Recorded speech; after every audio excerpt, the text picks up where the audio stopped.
Welcome to Fiction Audiobooks. If you enjoy the content, like and subscribing would be greatly appreciated. If you have any recommendations for novels, comment below.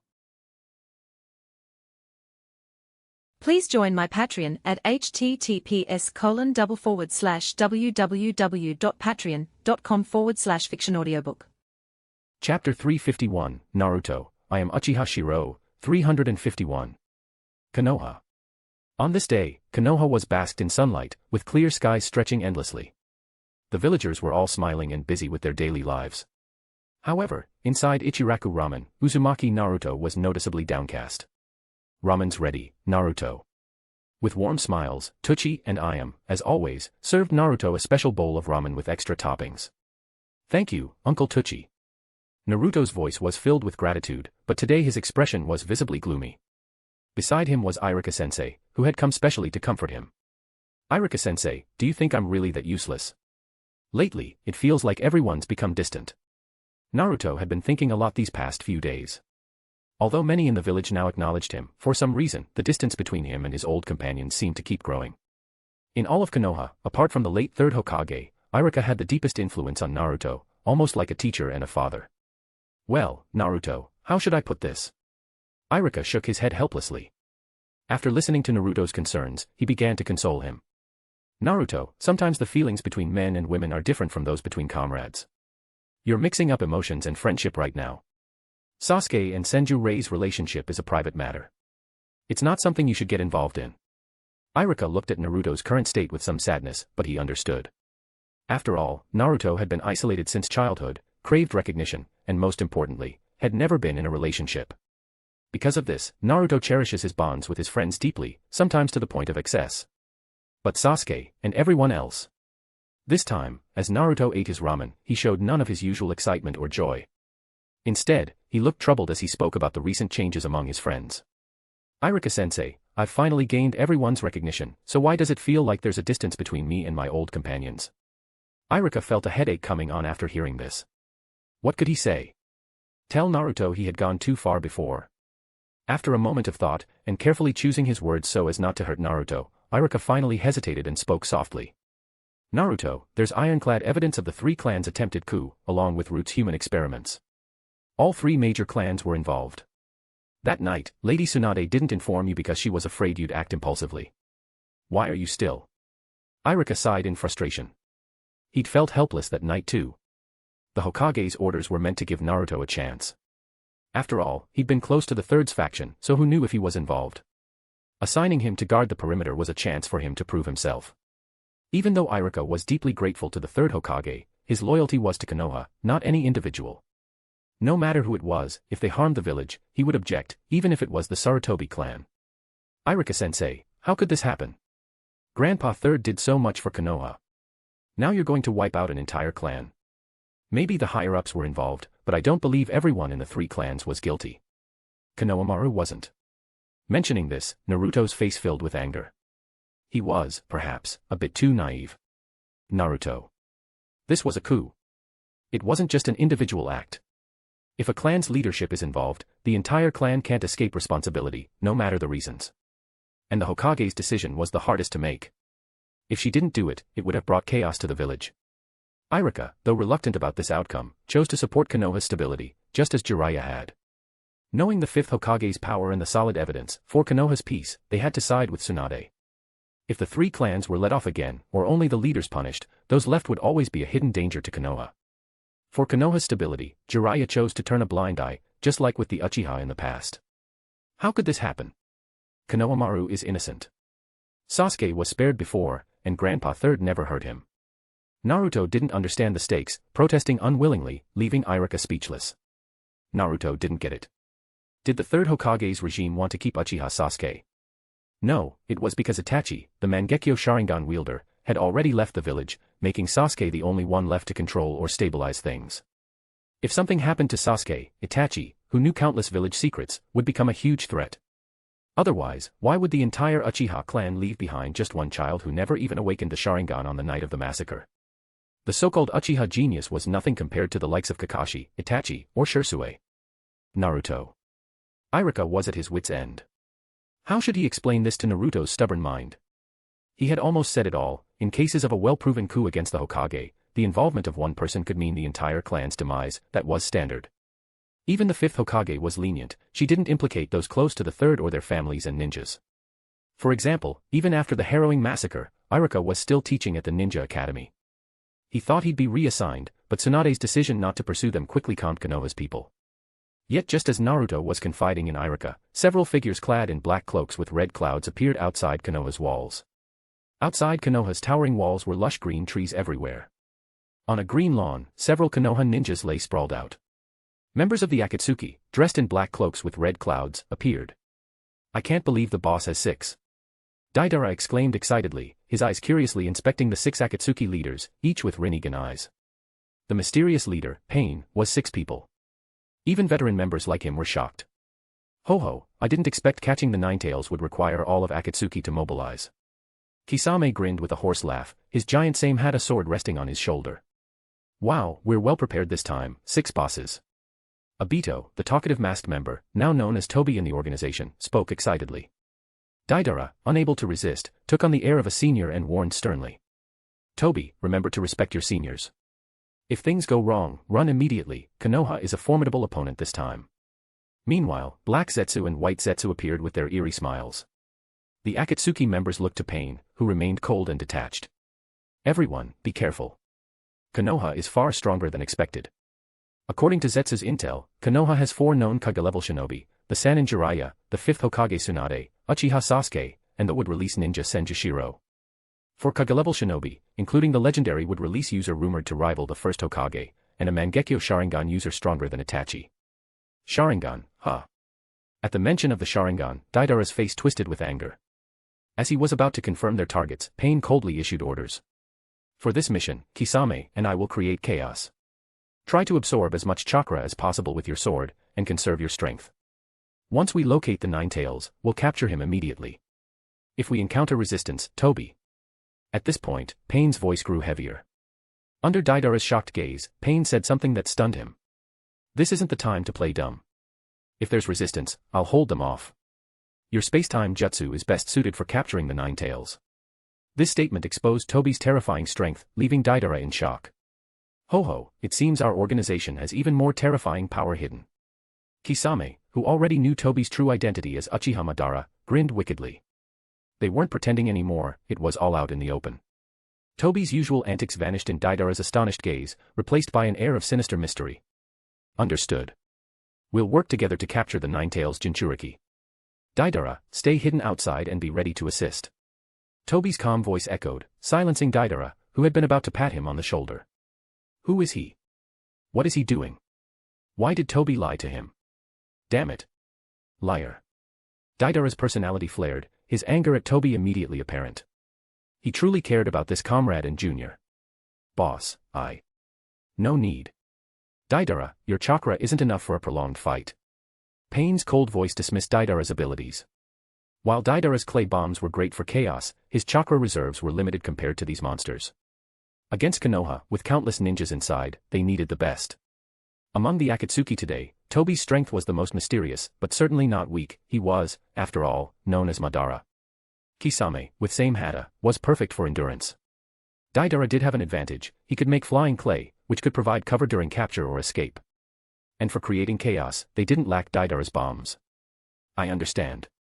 Despite his quirks, Deidara was still very calm when not riled up. His chakra was a weakness, though compared to normal ninjas, it was still impressive. Need my clay to get you inside. Deidara shoved his hands in his pockets, glaring at Toby, clearly displeased. No one likes being deceived, especially S-class missing nin with strong wills. No need. With this kid, we'll get in easily. With Toby's cold smile and the spinning Sharingan in his eye, a figure appeared amid swirling spatial ripples. This is Konoha. It was Sarutobi Konohamaru. He looked at his familiar village with eyes full of searing hatred. Sir, I know about the village's barriers, and... With an insider like this, the group remained calm. After all, they planned to cause chaos, so Konohamaru's value was limited. Yet Toby laughed and said. This kid is the Ninetales Jinchuriki Naruto's little brother. Maybe he can help us find our target. Konohamaru quickly nodded. Yes, with me here, I can lead you to Big Brother Naruto. I'm the 3rd Hokage's grandson. He didn't care what they wanted, as long as he could get revenge on Konoha, he'd help. That night, facing the massacre of his family by Konoha, he lost all warmth, only hatred remained. If not for Toby taking him away, he never would have escaped. Konoha. Damn it. Without Grandpa and my clan, Konoha doesn't deserve to exist. With burning rage in his eyes, Konohamaru wished he could set Konoha ablaze. Sir, I know Naruto's teacher Iruka. If we find Iruka-sensei, he'll know where Naruto is. Eager to prove his worth, Konohamaru spoke up. Whenever Naruto goes on missions or trains, he always tells Iruka-sensei first. I can take you to him. At that moment, Toby and Pain exchanged satisfied glances and nodded. Good. We'll sneak into Konoha first. Once we find the target, we'll create chaos elsewhere and use the chance to capture the Nine-Tails Jinchuriki. Be careful, there's Jiraiya, one of the Sannin, and the would-release ninja rumored to rival the first Hokage. Don't engage head-on. Yes. With the order given, the Animal Path, Toby, and Kisame, led by Konohamaru, disguised themselves and headed into Konoha. Thanks to Konohamaru's guidance and Toby's Sharingan hypnosis, they infiltrated the village without alerting anyone. Ho-ho, I'm not good at combat, but once inside, I'll help you find the Nine-Tails location. Black and White Zetsu, always lurking at Toby's feet, gave a hoarse laugh. Meanwhile, Pain's other bodies hid in the forest. Hokage office. Tsunade's voluptuous body bounces rhythmically in Shirou's lap, her massive breasts heaving with each downward thrust as she rides him in the Hokage's chair. Her head falls back against his shoulder, blonde pigtails swaying as breathless moans escape her lips. Aw, right there, don't stop. Shirou's strong arms encircle her from behind, his calloused hands kneading and squeezing her soft, pliant breasts. He matches her movements perfectly, driving his thick cock upward to meet her bouncing hips. The lewd sounds of skin slapping against skin echo through the office. You feel so good inside me, Tsunade purrs as Shirou's hot mouth finds her neck, sucking and biting, marking her pale flesh. Her inner walls clench around him as the pleasure builds. I'm going to. She cries out as her first orgasm hits, her whole body trembling. But Shirou doesn't let up, he keeps thrusting into her oversensitive pussy, making her twitch and writhe. Too much. It's too good, she sobs in ecstasy. His fingers pinch and roll her hardened nipples as he pounds up into her.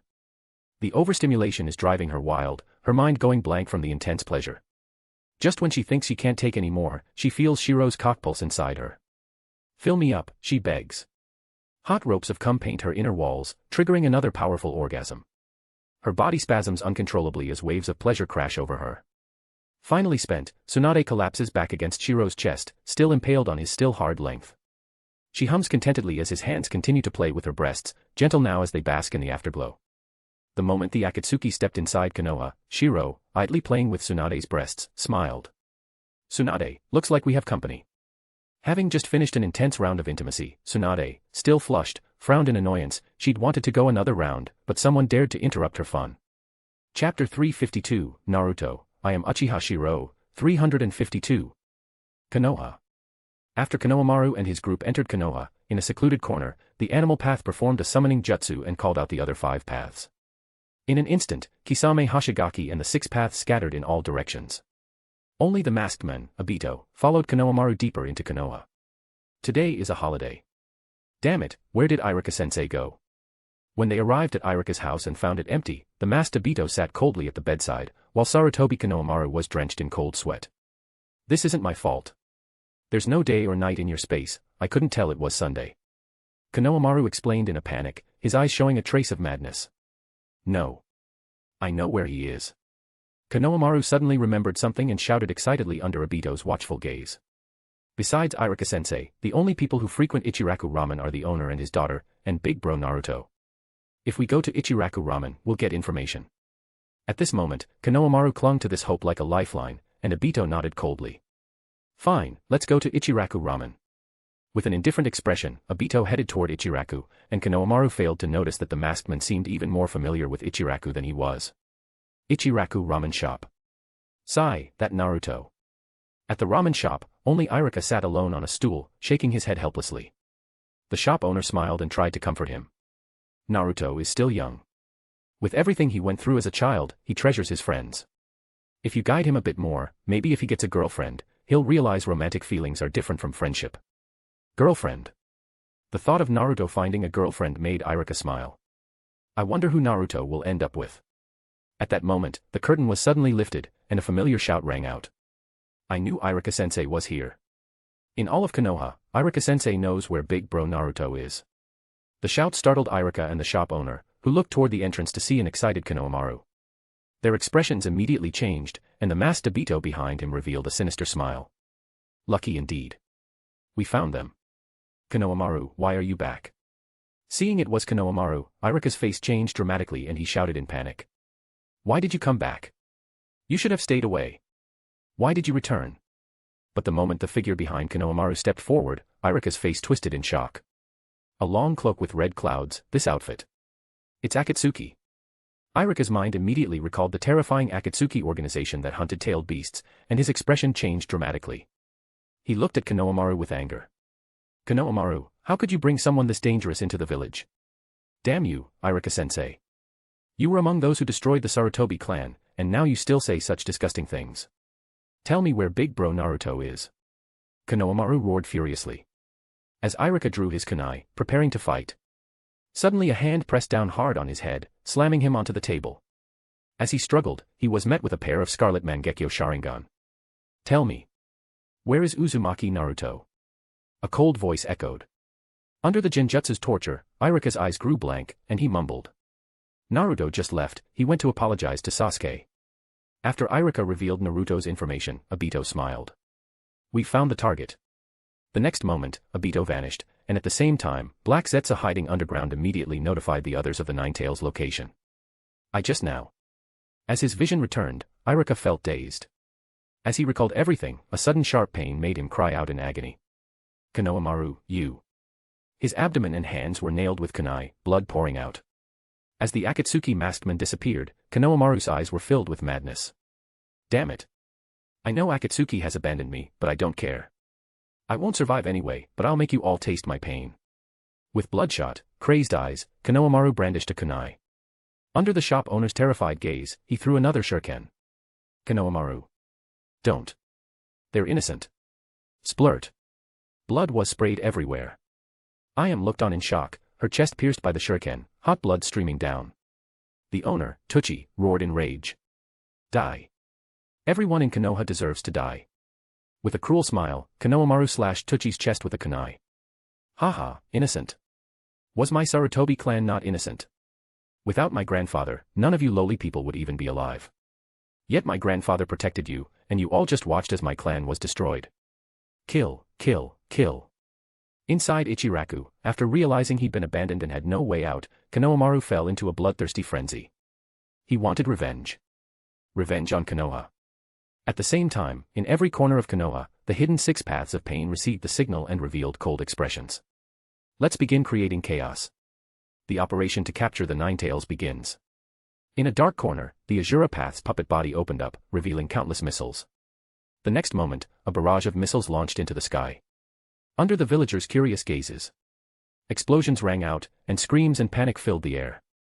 Elsewhere, the Animal Path, with a cold gaze, performed a summoning jutsu. In an instant, centipedes, split dogs, hell crabs, chameleons, giant birds, bulls, pandas, and more appeared in Konoha. These enormous, terrifying summons ravaged the buildings, spreading further panic and destruction. On a river outside Konoha, Kisame, seeing the smoke and chaos, grinned. The operation's begun. Looks like I can't be idle, either. Water style, exploding water colliding wave. A terrifying flood swept toward Konoha. In an instant, chaos erupted in all directions, smoke billowing everywhere. On the Hokage office rooftop, countless Konoha shinobi had assembled. Upon seeing the turmoil, Tsunade, the fifth Hokage, grew furious and shouted. Akatsuki is attacking Konoha. Among them is the culprit behind the Ninetales Knight. All Konoha ninja, move out. Yes. Konoha is now at the highest alert. All genin evacuate the villagers to shelters, chunin and above are responsible for the rescue. Only jonin can participate in battle. Yes. In an instant, hawks circled the sky.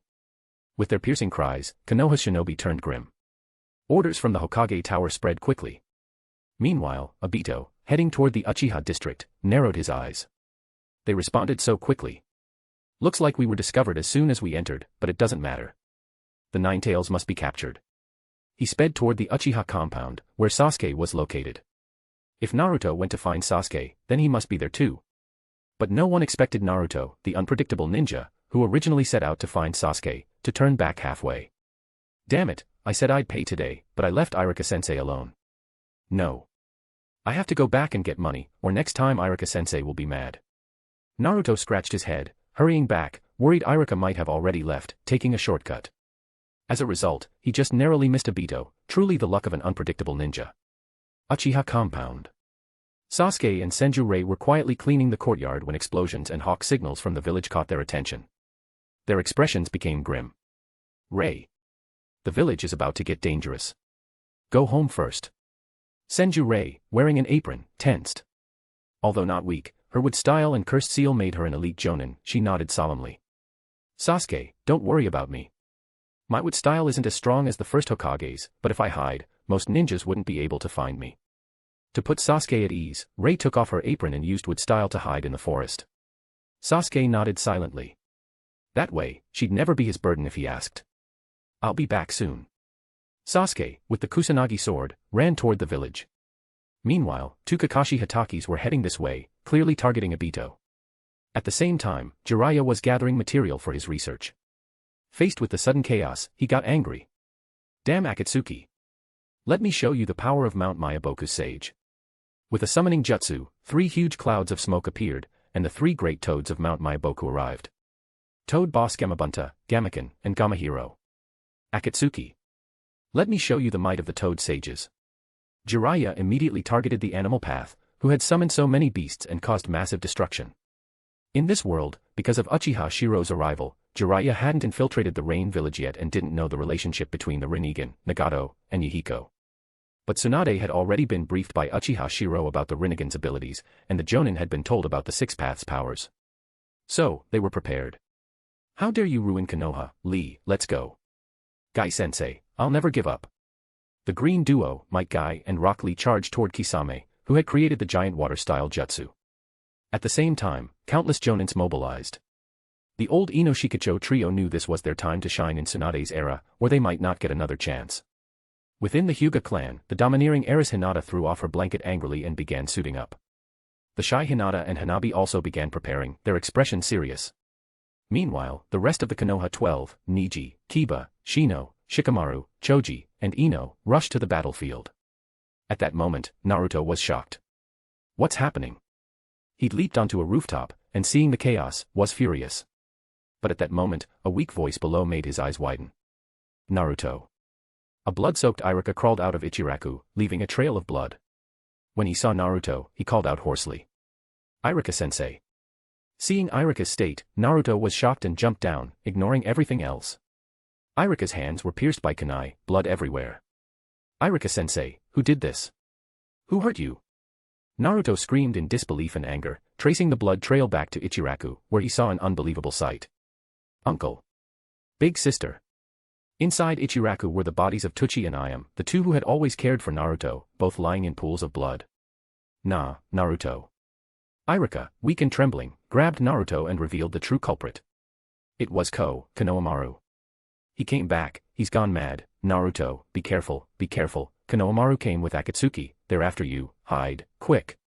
Staring in disbelief, Naruto watched as his mentor and father figure, Iruka, his blood-stained hands slipping away, his pupils dilating, he was gone. No. Iruka-sensei.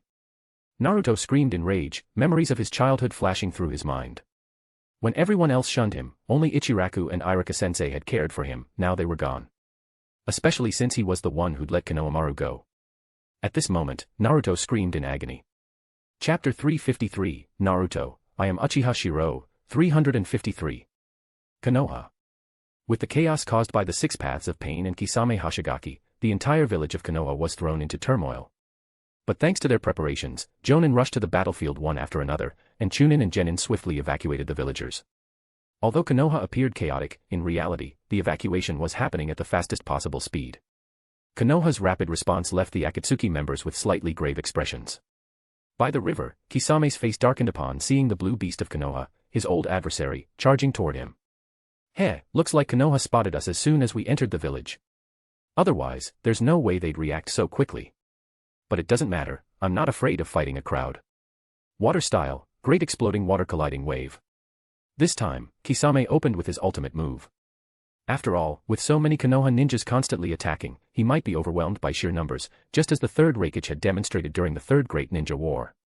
In an instant, under the shocked gazes of numerous Konoha ninjas, a terrifying mass of water appeared in the distance. Everyone, get out of the way. If you get caught in a water-style jutsu of this scale, it'll be hard to escape. Move. The target is Akatsuki's Kisame Hashigaki. His giant blade, same hata, can absorb chakra. One jonin after another quickly dodged, and some even launched shuriken with explosive tags attached. Explosions from the tags continually disrupted the water jutsu, making Kisame, who had just prepared the technique, frown. Looks like our intel's been leaked. Konoha's ninjas already have countermeasures. Before the age of giant mecha-style battles in the final arc, even Kage-level powerhouses found it most troublesome when their information was leaked and the enemy developed specific counter-strategies. Now, the Konoha Jonin was using exactly this tactic. They refused close combat, keeping their distance while firing explosive tags. The explosions kept rippling through the water jutsu, and as the only one maintaining the massive water sphere, Kisame's chakra was steadily drained. Although this wasn't a huge amount of chakra for him, he couldn't keep expanding it forever. Facing this many jonins, I might have to pull out early this time. He was causing trouble inside Konoha, and facing so many jonin, Kisame wasn't stupid. He frowned inwardly, already considering retreat. After all, their mission this time was to capture the Nine Tails. He was only supposed to create chaos. It looked like Konoha was fully prepared. Not just Kisame, elsewhere, the six paths of pain were also facing targeted attacks. In the end, at a critical moment, Animal Path used summoning jutsu to bring all the paths to her side, 3 of them badly damaged. Seeing this, Deva Path frowned. Konoha seems to know the secret of the Rinnegan.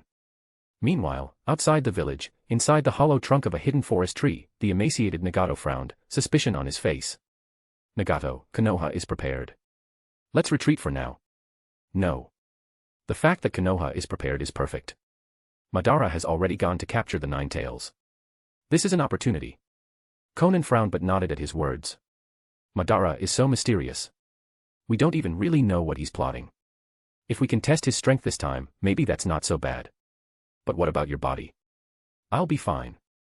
But it seems my Rinnegan's information has been leaked. The Konoha Jonin all have targeted strategies. 3 of his paths had been taken down in a short time, all with specific countermeasures, not just sheer power. That was suspicious. Rinnegan intel leaked. How is that possible? Conan was shocked, and then suddenly her face darkened as she thought of something. Could it be Madara? Nagato fell silent. Given the Akatsuki's current situation, Madara had no reason to leak intel about his Rinnegan. But the fact remained, the information was out. Just then, a sudden voice made both of their expressions change dramatically. Conan, Nagato, so this is where you are. Shirou's voice echoed, warm and familiar as if he'd known them for years. You. Senju Shirou. A hole burst open in the paper-style disguised tree. When the blinding sunlight shone in, Uchiha Shirou stepped inside from the light. With a gentle smile, as he looked at this world's Conan, Shirou couldn't help but sigh. Conan, even in this world you're just as beautiful. But that lip piercing is a bit uncute. His tone was so familiar and warm that Conan tensed, stepping in front of Nagato protectively. Who are you, really? Conan was sure she didn't know him at all, yet he seemed to know them well. You're Konoha's wood-style user, Senju Shirou, aren't you? Nagato, hidden in the wheelchair behind her, looked at Shirou calmly, without fear. But to their surprise, Uchiha Shirou shook his head with a smile. I've never acknowledged the name Senju Shirou. That's just your assumption. Allow me to introduce myself properly. I am Uchiha Shirou, the 4th Hokage of Konoha from another ninja world. Both their faces changed in shock. 4th Hokage. Uchiha Shirou. Another world. As their expressions grew graver, Shirou slowly raised his head. In their shocked eyes, the Mangekyo Sharingan slowly appeared. Mangekyo. In the ninja world, if you claim to be a Uchiha, maybe no one will believe you. But if you can activate the Sharingan, no one will doubt it. Especially if you have the Mangekyo, that's even more convincing. If I explained everything, it'd take too long. Why don't you see for yourselves? As Shirou's calm voice echoed, the swastika-shaped Mangekyo in his eyes began to spin, instantly drawing them both into a Mangekyo illusion. The Dragon Vein, another ninja world, almost identical to their own, with only minor differences, one that diverged during the Second Great Ninja War. Uchiha Shirou, Mangekyo, the 4th Hokage, and the terrifying developments in that other world. The will of fire swept through the ninja world, with ambitions to unify it for peace, and their counterparts in that world. Nagato and Conan were stunned. The illusionary world flashed by, letting them quickly understand the developments in this other world, and what their counterparts had become. In the real world, it was over in an instant. When the two emerged from the illusion, Shirou looked at them, with no intention of fighting, and smiled casually. With a wave of his hand, a wooden chair grew from the massive tree hollow beneath him, and he sat down as if engaging in a casual chat. Unifying the ninja world for peace, huh? After fully understanding the other world, Nagato raised his head, his mysterious purple Rinnegan staring at Shirou, and let out a hoarse laugh. So that's it. Looks like we're headed in the same direction. I'm using the nine-tailed beasts to create the ultimate weapon, and you rely on your strength and the powerful Konoha behind you. I didn't expect there'd be others seeking peace in another world. At this level, both were mentally very strong. For Nagato, while the other world was shocking, what moved him most was that another world had begun openly seeking peace through unification.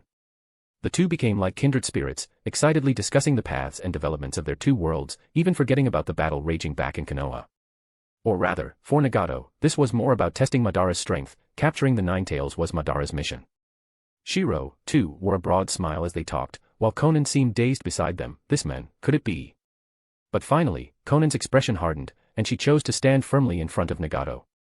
After all, that was the other world's Konan, not her. So, Mr. Shirou, what's your goal in coming here this time?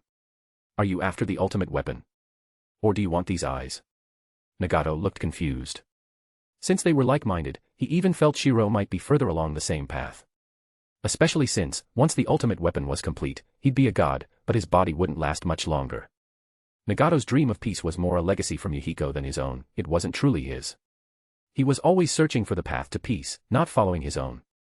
Faced with Nagato's question, Shirou nodded with a smile. My goal in coming to this world is simple, to completely bridge the gap between our worlds, and to bring peace and hope to this world as well.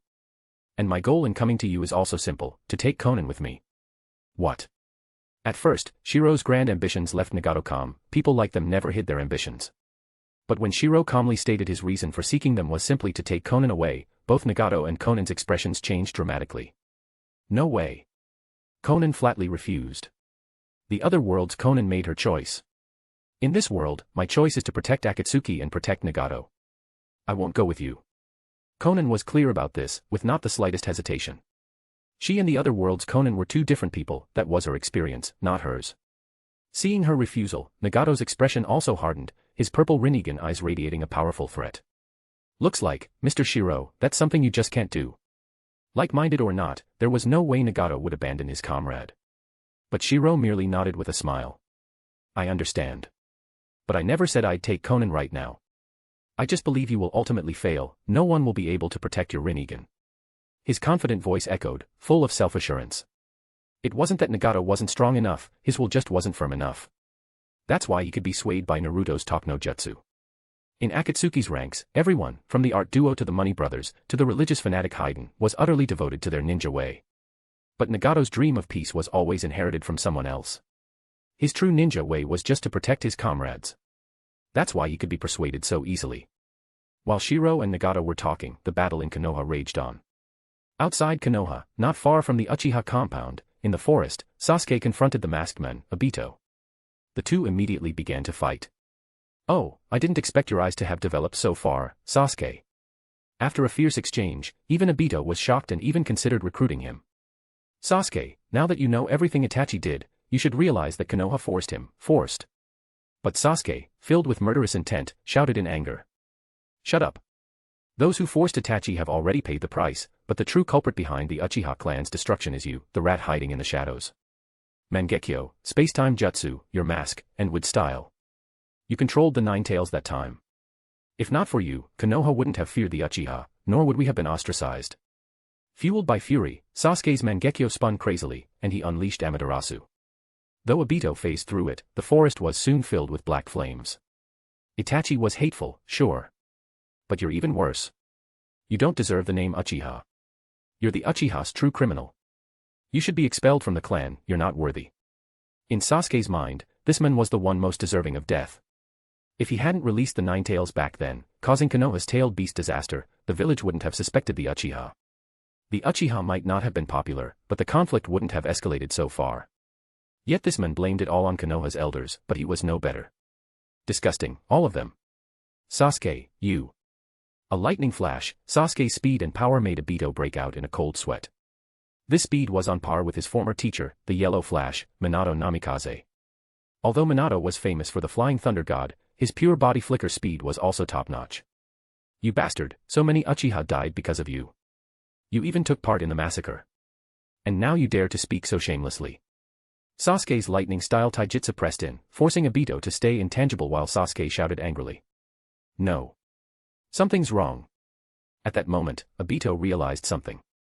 Though Sasuke seemed furious, his eyes were cold and calculating. Coupled with his relentless attacks and the black flames everywhere, Obito's face suddenly changed. Sasuke, you know my ocular jutsu. Sasuke broke into a cold smile, no longer hiding it. This jutsu has a time limit, right? The fourth Hokage fought you and left intel with the higher-ups. They estimate it's 3 to 5 minutes. How much longer can you keep it up now? With Obito maintaining intangibility for nearly 4 minutes, Sasuke's relentless attacks were just stalling for time. The Amaterasu flames everywhere meant that if Obito ever materialized, he'd instantly be burned. Damn. I was careless. Obito was shocked. Sasuke's combat experience was so rich, he'd been dancing to Sasuke's tune the whole time. In terms of tactics and analysis, Sasuke's style was very similar to Kakashi's, always analyzing for weaknesses, and then defeating the opponent. Of course, only when facing strong opponents. Against weak ones, Sasuke wouldn't bother. Kakashi, on the other hand, analyzed everyone by habit. Chapter 354, Naruto, I am Uchiha Shirou, 354. Sasuke. I don't have time to waste with you right now. Tell me where the Nine-Tails Jinchuriki is, or I'll get serious. Under the masked man Obito's threatening voice, the single exposed eye was already filled with gloom. You dare impersonate Uchiha Madara? Do you even deserve that name? Instead, Sasuke responded with a full-on taunt. At this moment, the masked man Obito felt so frustrated. He hadn't expected his infiltration of Konoha to be exposed right from the start. Madara, I've found the Nine-Tails Jinchuriki. He is currently. Just then, a white Zetsu clone appeared in the distance. As soon as it revealed Uzumaki Naruto's whereabouts, it was instantly engulfed in Amaterasu's black flames. A painful scream echoed as the white Zetsu clone was burned to death. Nice. Instantly, Obito's face showed a hint of joy as he looked at Sasuke and sneered. Next time, I won't let you off. He was about to throw out some harsh words but didn't expect Sasuke to roar in anger and immediately activate Susanoo. There's no way you're Uchiha Madara. The Susanoo arrow shot out in an instant. Though Sasuke's ocular powers didn't seem that strong, in actual combat, he was a formidable opponent. Others feared Amaterasu, but with his right eye's Mangekyo ability, Kagetsuchi, he wielded it effortlessly. Damn it. Obito, when his intangibility time ran out, had to reveal himself with a gloomy face. At this moment, the Susanoo arrow and Amaterasu's flames caused him to scream in pain. Just like Itachi's Amaterasu. Amid the agonized screams, Obito managed to escape outside the forest. In his rage, he crushed part of his mask, revealing another quickly spinning three-tomo Sharingan. Sharingan Forbidden Jutsu, Izanagi. As the three-tomo Sharingan spun and faded into gray, Obito's figure vanished, reappearing elsewhere fully healed. Seeing this from afar, Sasuke was even more furious. You massacred your clan. You're just like Danzo, all for the forbidden jutsu of the Sharingan. You deserve to die. Obito didn't linger for a moment, heading straight toward Uzumaki Naruto. Behind him, Sasuke's gaze darkened. With his right eye's Kagetsuchi, he extinguished all Amaterasu's black flames before chasing after him. Obito, after turning dark, completely descended into a beast-like nature. Say what you want about his darkness, Rin was killed by the mist, and Kakashi dealt the final blow. Whether it's for revenge or hidden ambition. The Uchiha clan was where he grew up. Did he have no feelings for them? To put it harshly, as a member of the prestigious Uchiha clan, he gave up his family for a woman, and not even one he'd slept with or held hands with. If you'd at least been together, then maybe choosing a woman over your clan could be justified. Other people, when they go dark, kill those who hurt them. Obito, when he went dark, killed everyone who was good to him. Meanwhile, in Konoha, a devastated Naruto carried Iruka-sensei's corpse and ran madly to the hospital, only to witness the most infuriating scene. Konohamaru. How could it be you? It really is you. In this makeshift hospital, patients everywhere were screaming in pain, each with shuriken embedded in vital spots. Konohamaru, covered in blood, had lost himself in the killing. Brother Naruto. When he saw Naruto, a trace of clarity flashed in Konohamaru's eyes, but was quickly replaced by unprecedented anger. Konohamaru. Why did you kill everyone? Why did you kill Iruka-sensei and Tuchi uncle? Shut up. Confronted with these sudden accusations, Konohamaru, remembering his own clan's massacre, snapped back in rage. Why? Because they all participated in slaughtering the Sarutobi clan, isn't that enough? What about Tochi and the others? They stood by and watched. The whole of Konoha, they're all trash. Without the Sarutobi clan, without my grandfather, they'd all be dead. It was my grandfather, the third Hokage, and the Sarutobi clan who protected Konoha, who protected them. And in return, they all turned on us. Konohamaru roared in anger. He wanted revenge. He wanted Konoha to feel his pain. With blood-red eyes, Konohamaru's madness was a normal reaction for someone whose clan had been wiped out. Konohamaru. I'll break your arms and legs and make you apologize to everyone. Naruto, in a rage, put Iruka down and began weaving signs. When Konohamaru saw this, his pupils shrank instantly. Brother Naruto, you may have saved me, but I won't hold back. Shadow Clone Jutsu. Hundreds of Naruto's shadow clones appeared, all roaring and charging at Konohamaru. But Konohamaru laughed maniacally, already finishing his hand seals. If you don't want everyone to burn to death, you'd better save them first. Fire style, ash pile burning. Thick black smoke spewed from his mouth, quickly filling the closed hospital. As the spark from his teeth ignited the smoke, a terrifying explosion followed, shattering the hospital's windows. Inside, screams of agony rang out. Ah! Save me! Kill me! Someone kill me! Konohamaru. Sarutobi Konohamaru. We won't forgive you even as ghosts. After unleashing the jutsu, Konohamaru smashed through a window and escaped. Everyone. Why is this happening? In the sea of fire, watching people burn and scream, Naruto was in disbelief, tears streaming down his face. Naruto, it's all your fault. You let Konohamaru go. You monster. You got everyone killed, you Nine-Tails demon. In their agony, people cursed him madly. If Naruto hadn't let Konohamaru go, this never would have happened. Put out the fire. The hospital is under attack. Damn, there are still enemies here. The commotion drew Konoha's ninja, who rushed in to extinguish the flames and rescue people. But seeing the carnage inside, their faces turned ashen. Put out the fire. Water style. Naruto. At this moment, Kiba Inuzuka punched Naruto hard in the face, roaring in anger. This is your ninja way. You let Konohamaru go. Look how many people have died because of you. Furious, Kiba led his squad, shouting. Come on. After me. We must hunt down the rogue ninja Konohamaru, don't let him do any more damage. Yes. Kiba led a squad to support everywhere. After discovering Konohamaru's destruction, he was responsible for chasing him and gathering intel on enemy numbers. Naruto clambered to his feet, looking at Iruka's charred corpse, and roared in anger. Konohamaru. I'll never forgive you. With a shout, Naruto charged out, determined to find Konohamaru and demand answers. Why? Why did it come to this? Why did you do this to everyone? If only you'd let go of hate, we could still be comrades. Damn it. Konohamaru fled madly. He knew Konoha's terrain well, but his pursuers wouldn't let up, making him more and more frantic. I want you all to die. With a crazed look in his eyes, Konohamaru spiraled deeper into madness. Ha ha ha, I can't escape Konoha anyway, so I'll make you all suffer. I want revenge. I want you to taste the Sarutobi clan's pain. In his madness, Konohamaru pulled out a green syringe from his ninja pouch, a gift from the mysterious Akatsuki masked man.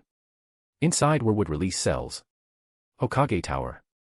Next, he stabbed the syringe into his thigh, looked up at the Hokage Tower, and laughed maniacally. This was my grandpa's. You thieves. Robbers. I'm going to destroy Konoha. In Konohamaru's mind, he was free to enter the Hokage Tower as a child, it was his grandfather's place, thus his clan's. But now, these bandits and thieves had stolen his grandfather's office and killed his entire clan. So he would destroy everything. Konohamaru's response to his clan's destruction was typical, while Sasuke, who'd experienced it at age 8, managed to stay calm for years, only going mad when confronting Itachi. You have to admire Sasuke, truly the king of resilience in the Uchiha clan. I found the target. At this moment, the masked man Obito, rushing over, spotted Naruto and smiled. Fire release, blast wave wild dance. In an instant, Obito unleashed a fire-style jutsu, combined with Mangekyo, and the swirling wind caused by space distortion turned his fire into a giant rotating flame, with a terrifying area of effect. Not good. It's the Akatsuki masked man. Fire the signal flare. Everyone, defend. He's the one who controlled the Nine-Tails to attack Konoha. With a roar, the terrifying fire engulfed the surroundings, destroying many buildings. Amid the flames, something flashed. He's blocked it. Kiba was shocked at the scene before him. The other Konoha ninjas were also stunned. It's Sasuke. Sasuke saved us. We're saved. A gigantic purple Susanoo appeared, blocking the terrifying fire attack. Damn. Sasuke so fast. Obito's face turned grim. With his lightning-style body flicker, Sasuke's speed was overwhelming. Naruto, be careful. He's after you. Sasuke shouted a warning, but Naruto, blinded by rage, screamed and struggled. Let go of me, Sasuke. Let go. Naruto roared, his pupils turning feral as he began to manifest the Nine-Tails cloak. It must be said that Naruto's impulsiveness often puts his friends at a disadvantage. We finally caught up. Naruto, don't be impulsive. Suddenly, two familiar voices sounded, catching everyone's attention. Konoha's ninjas were overjoyed. Kakashi Hatake, Konoha's elite jonin, had arrived. Obito's pupils darkened. Kakashi. Two Kakashis appeared, one grabbed Naruto's impulsive arm, coldly stopping him. The other already held his short sword, staring coldly at his enemy. At first, Obito thought it was a shadow clone, but the different auras and attitudes convinced him otherwise. But it didn't matter. Kakashi was still annoying. Sasuke, let's go. Yes. Seeing Kakashi with his short sword, Sasuke smiled. It was time to fight alongside Captain Kakashi from another world once more. Kakashi-sensei, I have to go after Konohamaru, he. Naruto argued angrily, but this time Kakashi would not indulge his recklessness and barked at him to stop. Naruto. The enemy's target is you. Kakashi's icy gaze swept over Obito in the distance, and he ordered the Konoha ninja behind him. All of you, protect Naruto and escort him back to the Hokage Tower. Do not let him fall into enemy hands. Yes. Kiba shouted sternly. In this situation, ninjas have only one choice, obey orders. Kakashi-sensei. But Naruto was only met with a cold look from Kakashi. Naruto. Don't let me down. Don't let the village down. Konohamaru is also headed for the Hokage Tower. Any threat to the Hokage, kill on sight.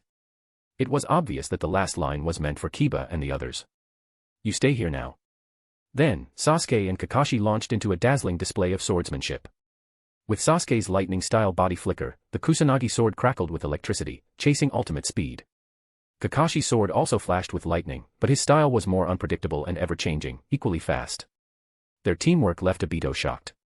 The White Fang's swordsmanship. I never thought I'd see it again. Back when he was on the same team as Kakashi, he knew Kakashi's swordsmanship best, but Kakashi later abandoned it. He never expected it to be so dazzling once more. Obito was now held up by two Kakashis and Sasuke. Naruto and Kiba's group rushed to the Hokage Tower, preparing to kill the rogue ninja Konohamaru. Kisame, for his part, was completely suppressed by Might Guy, who countered his chakra absorption with pure taijutsu and the 8 gates. Elsewhere, Jiraiya in Sage Mode teamed up with Elite ANBU to battle the 6 Paths of Pain.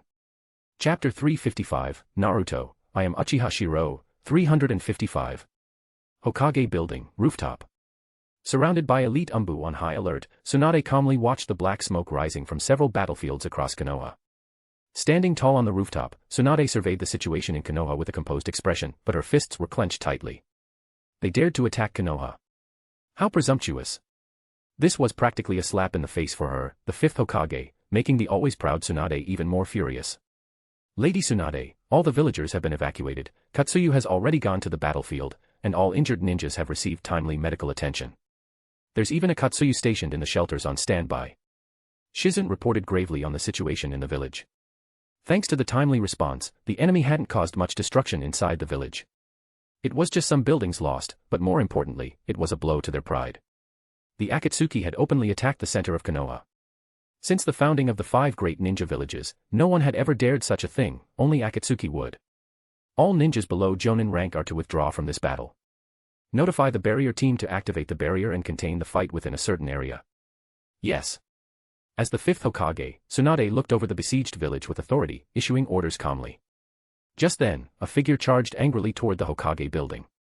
This action, and the jutsu used to fend off pursuing ninjas, made all the Umbu tense up. Hokage-sama. Lady Tsunade, the enemy is using wood release. Shizen cried out in shock. From their vantage point on the rooftop, they could see clearly that the enemy was Sarutobi Konohamaru. However, his face was twisted and abnormally pale. Facing his pursuers, Konohamaru roared madly and unleashed the legendary wood release. Seeing this, Tsunade raised an eyebrow and sneered. How strange, every rogue ninja in this village is risking their lives to master wood release, yet our people can't use it. Her mockery was biting as if to say, no wonder the third Hokage's regime was so rotten, none of them are innocent. Lady Tsunade. Shizen tried to say more, but Tsunade threw off her coat and shouted with authority. All Konoha Umbu, follow me and crush the bastards attacking Konoha. Activate the barrier around the Hokage building. Yes. From afar, Konohamaru, rushing toward the Hokage building, glared with hatred at the figure in the distance and screamed. It's you. You stole my grandfather's title as Hokage. You killed my clan. Tsunade. You bitch, I'll make you pa. Before he could finish, Tsunade frowned in disgust, stomped her foot, and shattered the ground. A huge boulder shot up, and with terrifying control, she punched it. It didn't break, but flew like a cannonball. This wasn't just strength, it was terrifying control. The stone hurtled forward, tearing the air. Konohamaru, shocked and furious, instinctively threw several kunai with explosive tags. But the boulder was faster, smashing right in front of him. The roar of exploding tags was drowned out by the impact of the stone. With a single blow, the furious, vengeful Konohamaru was sent flying, his courage beaten out of him. Cough, cough. No. Impossible. How can she be this strong? From the ruins, Konohamaru crawled out, trembling and battered, watching as Tsunade and the others ignored him and left. As the barrier around the Hokage building activated, terror and helplessness filled Konohamaru's eyes. That blow snapped him out of it. He now saw the gap between himself and true strength, and came face to face with death. No. I can't die yet. I haven't destroyed filthy Konoha yet, With a hoarse, angry scream, wood release cells in his body went berserk, and he howled in pain. At that moment, Naruto Uzumaki, Kiba Inuzuka, and others arrived, quickly surrounding him. But unlike the others, Naruto, seeing Konohamaru's agony, shouted. Konohamaru. Kiba barked coldly. Kill Sarutobi Konohamaru. Kiba. Naruto glared at his teammate, clearly questioning him. But after losing Akamaru, Kiba had no compassion left for Naruto, only coldness. Naruto Uzumaki, you're just a genin. This is an order. Kiba referred to his rank and Naruto's lower rank. Ninja World rules, on the battlefield, unless you are on a mission, genin must obey a higher-ranked ninja. Unless you have another mission. No. I can't die yet, I haven't finished my revenge. But at that moment, Konohamaru screamed in pain, his thigh exploded, blood spraying everywhere, as the wood release went berserk. Everyone gasped, but Kiba spat coldly. Serves him right. The brat was devoured by the wood release cells. Be careful, everyone. I'll kill you. I'll kill you all. Konohamaru, eyes bloodshot, charged at Kiba and the others. But he was met with a flash of lightning, faster than anyone could react, and a bolt of lightning pierced straight through Konohamaru. No. Konohamaru. Naruto couldn't believe his eyes. The lightning-clad Kusanagi sword pinned Konohamaru to the ground. Konohamaru cried out in pain, glaring with hatred at everyone, roaring. Damn it. You all deserve to die, ha ha ha, I just regret I didn't kill enough. His voice grew weaker and weaker. In a panic, Naruto shoved the others aside and rushed to him, shouting. Get out of the way. Konohamaru. Wake up. Tears streamed down Naruto's face. The little brother he once knew now lay in a pool of blood. Konohamaru looked at Naruto, showing a desperate desire to live. I don't want to die, cough cough. I want to live. They're the ones who won't let me. Konohamaru was coughing up blood, his eyes pleading for survival. But the Kusanagi sword had pierced a vital spot, and vines were already growing out of his lower body. Big bro Naruto. I don't want to die. Clinging to Naruto as his last hope, Konohamaru begged for life. But the other Konoha ninja looked on coldly. Kiba, especially, sneered as he glanced at the distant battlefield. Looks like before the barrier went up, Sasuke saw what was happening and threw the Kusanagi sword to finish this brat off. He was probably worried you'd lose control again, Naruto. Seeing Konohamaru's state, Kiba felt satisfied, his Akamaru had died because of this brat. Hey, you should have died a long time ago. How many people in Konoha did you kill? How many ninjas died because of your 3 clans? TCH. As Kiba spat at Konohamaru, Naruto, hugging Konohamaru, turned around in a rage, revealing a terrifying, furious face, and roared. Shut up. Don't you dare mock Konohamaru. His roar shocked all the ninjas, and they saw Naruto's pupils turn to beast-like slits, red Ninetales chakra swirling around him. Naruto, you. Seeing Naruto's savage expression, Kiba was startled, but then remembered Akamaru and snapped back. Naruto Uzumaki. Are you crazy? That brat just killed so many of our comrades, even Irika-sensei and the others. Shut up. Naruto roared, baring his fangs, and 2 tails of chakra burst out behind him. In his arms, Konohamaru wept with regret. Be big bro Naruto, I didn't mean to, believe me. I didn't want to hurt everyone. I don't want to die. His broken, pained pleas were truly remorseful. He realized he was dying. So he regretted it all, being driven by hatred, acting recklessly. If only he had escaped Konoha, hidden away, trained until strong, and then returned for revenge. Then he wouldn't have died. Konohamaru. As Naruto screamed in anguish, the Konoha ninja around them shouted, "No, get back." In an instant, Konohamaru screamed in agony as the wood release cells went out of control, and terrifying vines burst out, knocking Naruto aside. Before everyone's eyes, Konohamaru was enveloped by the rampaging vines, leaving only his head exposed, which looked pleadingly at Naruto. Big bro Naruto, save me. Save me. I don't want to die. Pop. With the vine's terrifying growth, Konohamaru's head was crushed. Like a watermelon, it burst open with a splatter of red and white, covering Naruto's face. Konohamaru. Naruto's pupils shrank as Konohamaru's desperate cries for help echoed in his mind, his head being crushed again and again. That brat deserved to die. Did he think the first Hokage's cells were that easy to control? Kiba sneered as if avenging Akamaru.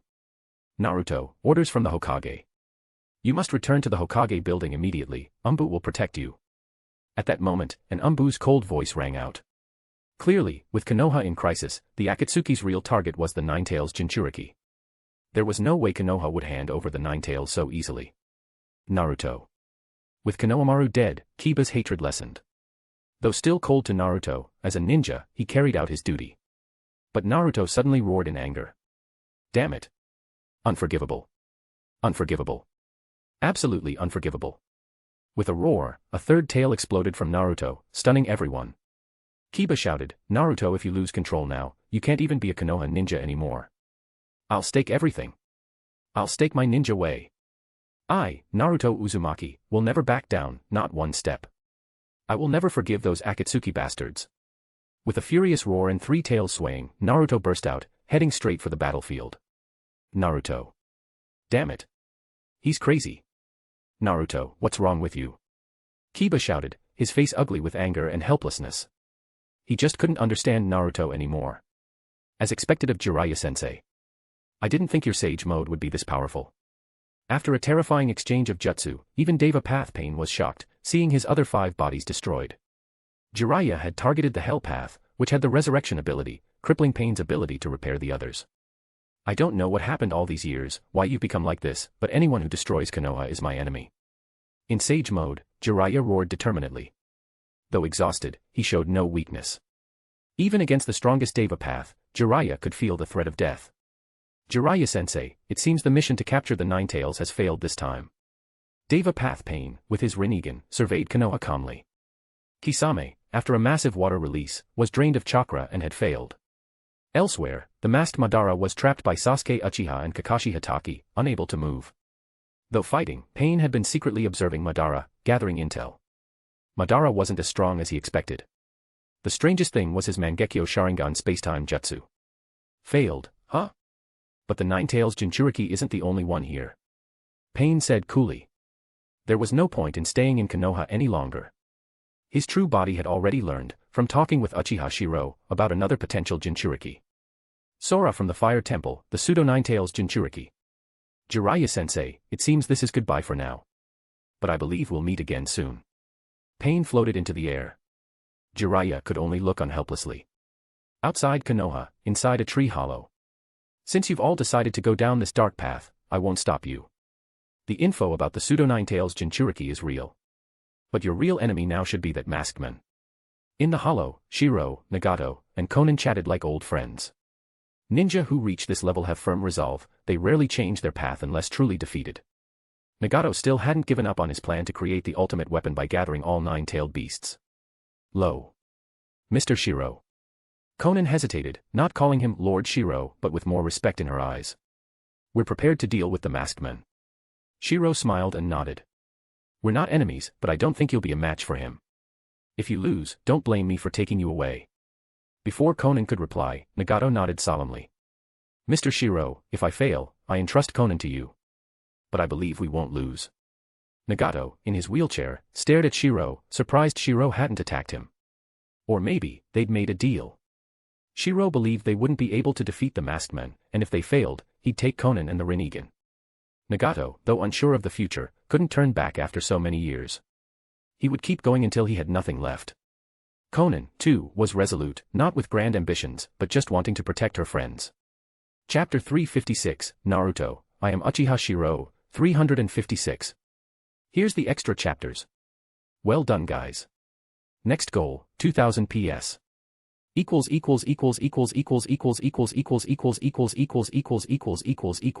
Equals. Would release, advent of a world of flowering trees. Would release, would human technique. At that moment, as Tsunade, who had also entered Sage mode, let out an enraged roar, she unleashed two terrifying would release jutsu right away. In an instant, a terrifying forest of vines grew within the barrier. All the Konoha shinobi could see this spectacle, and they stared in shock at the grand scene. A massive wooden giant slowly rose from the ground, with the imposing Tsunade appearing atop it. It was you who unleashed the Nine Tails back then. Her domineering shout echoed above Konoha, and the already battered masked Obito showed a rare look of shock. Would release. Not good, this pollen is poisonous. The battered masked Obito felt his chakra slow inside his body. At the same time, Sasuke and the two Hatake Kakashis made him once again feel the threat of death. Who are you, really? The two Hatake Kakashis demanded furiously, their mangekyos spinning in their pupils. With his rich combat experience, Kakashi realized that this time, he was fighting two versions of a formidable foe. By chance, he discovered the secret of the mangekyo. At that moment, both Kakashis looked grim, and they began to suspect the truth in their hearts. But as long as the mask wasn't removed, they couldn't be sure. Heh, ah. Faced with such a desperate situation, pieces of Obito's mask had already been broken off, revealing some of his fierce skin. He looked at Kakashi and Sasuke, showing a mocking smile. This world is wrong, this is just the beginning. The Nine-Tails Jinchuriki may have gotten away this time, but next time, we won't let him go. Under the terrifying jutsu assault, Obito took a deep breath and chose to retreat. Facing Sasuke and the two Kakashis, he was already physically and mentally exhausted, now with a would-release user like Tsunade, it wasn't worth it. The mission to capture the Nine-Tails Jinchuriki had failed. And as for Nagato at this moment.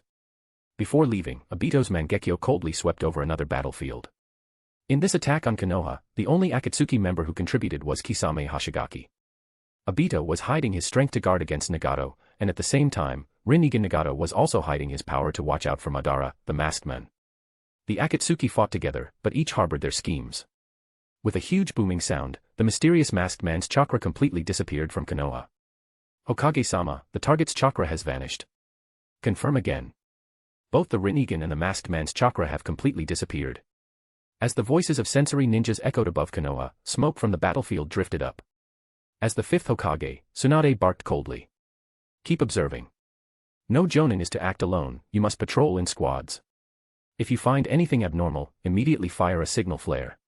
Yes. Medical ninjas, treat the wounded. Everyone, regain your combat strength as quickly as possible. Sensory ninjas, conduct 24-hour, comprehensive monitoring. Barrier team, quickly deploy a barrier that can sense spatial fluctuations. With Tsunade's orders, Konoha, the most powerful machine in the ninja world, began to operate. As the barrier slowly dissipated, Naruto, suddenly bursting out with four tails, charged over in a rage, running right into the equally angry Tsunade. Would release, advent of a world of flowering trees. The massive wood golem, not yet dispersed, responded to Tsunade's roar. Its terrifying palm, although not as powerful as Hashirama's in his prime, who could crush the Nine Tails like a chick, still dealt a heavy blow. With a mighty slap, the Four Tails Naruto was instantly silenced. With a boom, the ground in Konoha shook. Countless Konoha ninja gulped in shock as they watched their fifth Hokage lose her temper. As the massive hand slowly lifted, nothing remained of the berserk Four Tails. In its place was Naruto Uzumaki, now sleeping like a baby. Meanwhile, in Naruto's mind, sealed within, the Nine Tails roared in frustration, yet there was fear in its beastly eyes. Why is it always Mangekyo or would release? These damned Senju and Uchiha clans, they never leave me alone. The Nine Tails' anguished roar was truly pitiful. Who could have imagined that, back then, he was beaten like a chick by Hashirama and Madara, two monsters. After all these years, just as he saw the hope of escape, Konoha had Mangekyo and would release again. This fox's life was just too tragic. Outside Konoha, in the river at the village edge.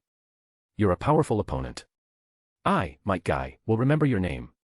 After opening the seventh gate, a panting guy looked at the exhausted figure floating in the river, shock and respect in his eyes. To withstand his seventh gate's daytime tiger and only collapse from exhaustion, this enemy was strong. I can't believe I was beaten by a rare beast. Kisame muttered hoarsely, while the other Konoha Jonin sealed his chakra and same hada. Outside Konoha village. Damn you. Orochimaru, you traitor. Deidara glared furiously as the four violet flames formation trapped him. In the distance, a figure emerged from a snake's mouth. It was the long-absent Orochimaru. Heh, I didn't expect to catch a kid playing with clay. Seems my luck is good. With his unique hoarse laugh, Orochimaru's body dried quickly. Deidara, frustrated, was bound by a giant snake, and its venomous fangs bit his neck, releasing the chakra-suppressing poison, making it impossible for him to cause a final explosion. I didn't expect you, Orochimaru, to return to Konoha. Though caught, Deidara showed no despair. He glared angrily at Orochimaru. To him, art was above everything, even his life. At worst, he'd die. Thus, Akatsuki's attack on Konoha to capture the Nine-Tails Jinchuriki ended in total failure. Even the legendary Shinra Tensei from the original wasn't used. With both in Konoha, Nagato with the Rinnegan was wary of the masked men. If he fought to the death and used up all his chakra, he'd have no power to resist any further moves from his rival. Obito was the same. If he kept fighting, regardless of whether he could win, he feared Nagato would take advantage. Both were on guard against each other. Inside Konoha village. I didn't expect you not to make a move. Did you just give up on the Rinnegan? In the Hokage's office, Tsunade asked imposingly, as if wondering why he didn't try to keep them there for good. She knew very well, if Shirou went all out, there was a chance to keep at least one, if not both, especially the Rinnegan. But Shirou narrowed his eyes and nodded. I haven't given up on the Rinnegan. But if we force them too hard, the Rinnegan and the masked men might join forces, and that could be tough to handle. Our goal is the entire ninja world, not just a temporary victory or loss. If they presented too big a threat and forced the two to join forces, that would be bad news. Besides, his current strength, even at full power, only matched the likes of Valley of the End Madara and Hashirama, maybe a bit stronger. Attracting too much attention now would not be wise. And the Rinnegan wasn't just Madara's trump card, Black Zetsu also had plans. The Akatsuki now only has those two left, and we found a substitute for the Nine-Tails chakra. So a fight between the Rinnegan and the masked man's Mangekyo is inevitable. With a calm smile, Shirou recalled his earlier meeting with Nagato and Konan. It wasn't just a reunion, he'd left a space-time jutsu marker. Their falling out fit his plan perfectly. The Akatsuki's hunt for the tailed beasts was already throwing the ninja world into chaos, making them the scapegoat was just right. He would become the legend that ended the age of chaos in the ninja world. Tsunade, it's time for the 5 Kage summit. Our plan to unite the ninja world should begin as well. With a calm smile, Shirou noted that the time flow of the two ninja worlds was nearly synchronized. The plan to unify the world could begin. The 5 Kage summit. To launch the fourth great ninja war against both worlds at once, how confident are you? Speaking of this, Tsunade frowned. She understood the strength of the 5 great nations. If they fought to the death, in the original story, Madara appeared without the Rinnegan, just Valley of the End power, and it seemed the 5 nations still had hope. Shirou was strong, but at best only at that level. With another world Tsunade, it was like a supercharged god of shinobi and shinobi Azura. But with the Akatsuki's intel from Shirou, they'd have to face more than just the great villages. Noticing Tsunade's worry, Shirou gave a confident smile. Even if we start the fourth great ninja unification war in both worlds at once, it doesn't mean we have to fight both at the same time. The spatial channel between the two worlds is stabilizing. The start of war is in our hands, end the war in the original world first, then the two Konoha unite to end the chaos in this world. Shirou's words made Tsunade nod secretly. If they finished the other world's war, then the entire world working with Konoha to conquer this one would indeed be easier. Understood. The unification war is about to begin. I hope this will be the last war in the ninja world. Tsunade took a deep breath, gazing out the window at the villagers emerging from Konoha's shelters, her eyes full of resolve. War. For ninja, it was never unfamiliar. But this time, this bold ambition might finally end the cycle of ninja wars. The Akatsuki's all-out assault on Konoha to capture the Nine-Tails Jinchuriki spread instantly throughout the ninja world. The ninja world was shaken. After all, everyone already knew the Akatsuki's purpose. After the attack on Kimogakure, all eyes were on Konoha's Nine-Tails. It was the last tailed beast.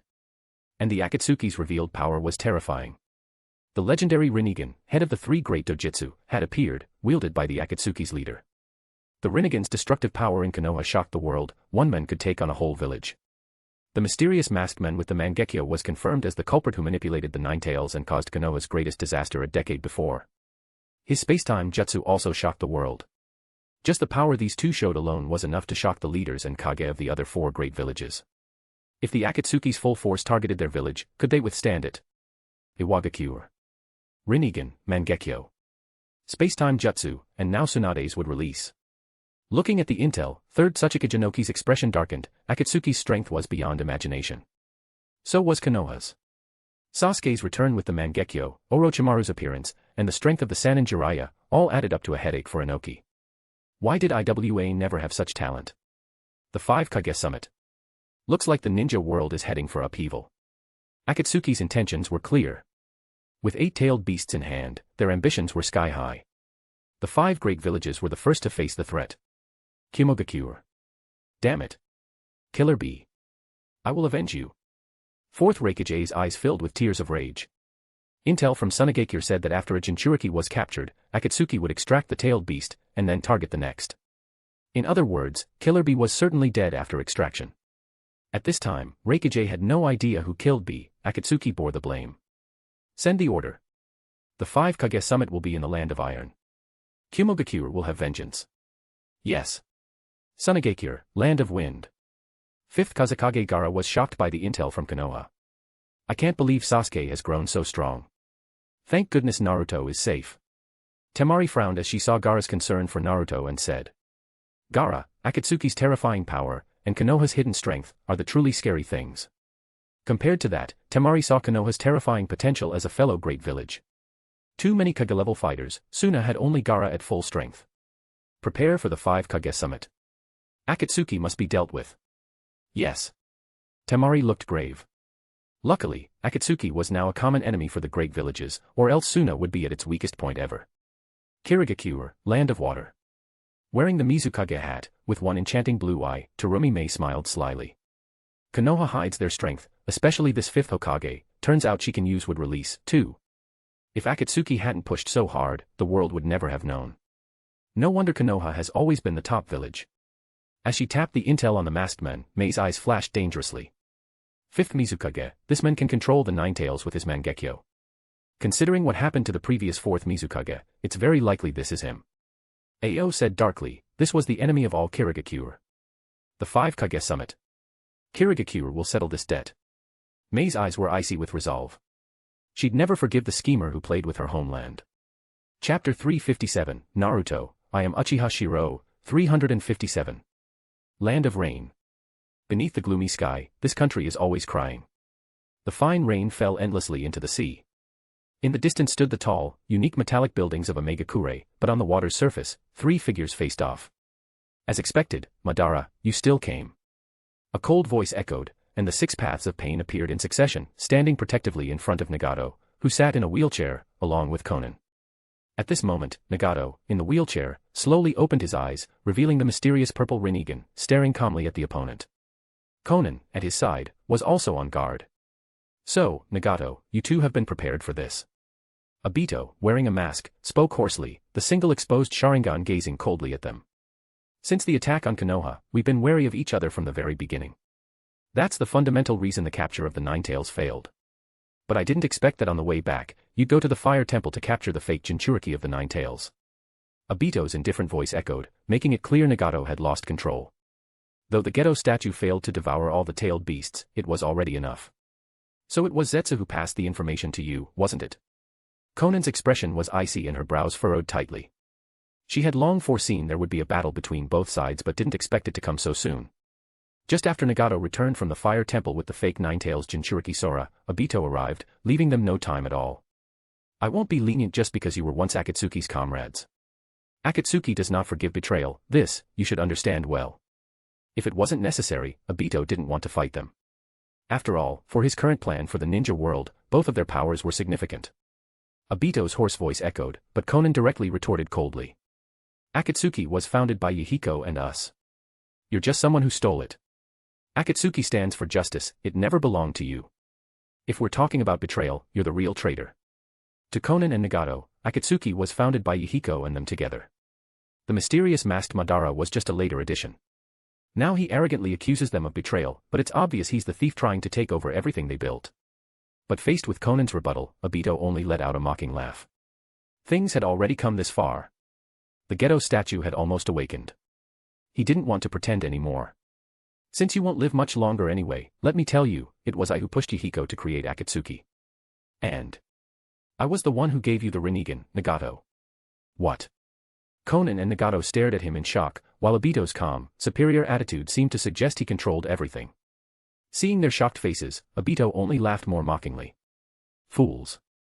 You were just pawns from the very beginning. But what Obito didn't know was that, as he said these words, Nagato and Conan were reminded of what the mysterious Uchiha Shirou had told them earlier. Their shock came from the confirmation that everything Uchiha Shirou said was true. From start to finish, they had lived inside a web of conspiracy. Akatsuki, the death of Nagato's parents in childhood, even his awakening of the Rinnegan, all of it. So now, I want you to return the Rinnegan to me. While you're nothing but clowns inheriting another's will, at least the Rinnegan's power allowed you to think you were a god. Obito's mocking voice echoed over the sea as if to say it was all over, and it was time to wake from their self-made dream of godhood. Nagato. Conan's face was extremely grim. It was all true. Nagato's expression was equally dark. So even the death of my parents and the awakening of the Rinnegan were part of your plan. Was Hihiko's death your doing too? Nagato glared furiously at the masked man, rage boiling at the thought his entire tragic life had been manipulated from the shadows. He lost his parents and his closest friend, all because of this man. Obito only laughed hoarsely. Though he didn't answer, the truth was obvious. I already know your space-time jutsu. Let's see what you've got. Nagato shouted coldly, and in an instant, the 6 paths of pain launched their attack. Obito's expression turned serious, he could not underestimate Nagato with the Rinnegan. Suddenly, a fierce battle broke out on the water. This time, their clash was far more ferocious than in Konoha. Back then, both sides held back, wary of the other taking advantage. But now, one wanted to reclaim the Rinnegan, the other to protect it and eliminate the men who had ruined his life. This time, it was all out, no holding back. After a wild barrage of attacks, Obito, hiding in his Kamui space, frowned as he looked at the 6 paths above the water. Nagato and Conan had vanished.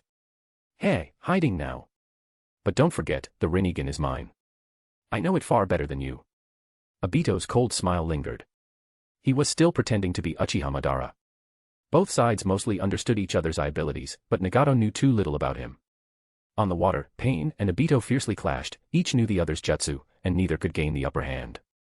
Meanwhile, underwater, the chameleon summoning beast was hidden, invisible beneath the surface. The chaos above made it hard for Obito to find them. Even Zetsu's would release sensing was weakened underwater. Inside the chameleon's belly. Nagato, if all this is true, then your Rinnegan must have some trap left by him.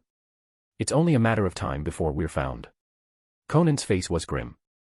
Everything Uchiha Shirou had said was now confirmed.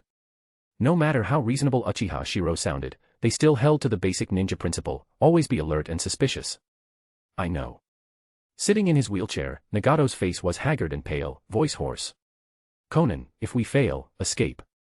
Go find Uchiha Shirou. Nagato, you. Conan's determined eye said it all, even if she didn't say the words. With the bond of the ninja world, she would never abandon him alone. Nagato saw her resolve. Conan didn't want to lose another comrade. In the end, they said nothing more. Nagato silently took out the medicine Uchiha Shirou had given him.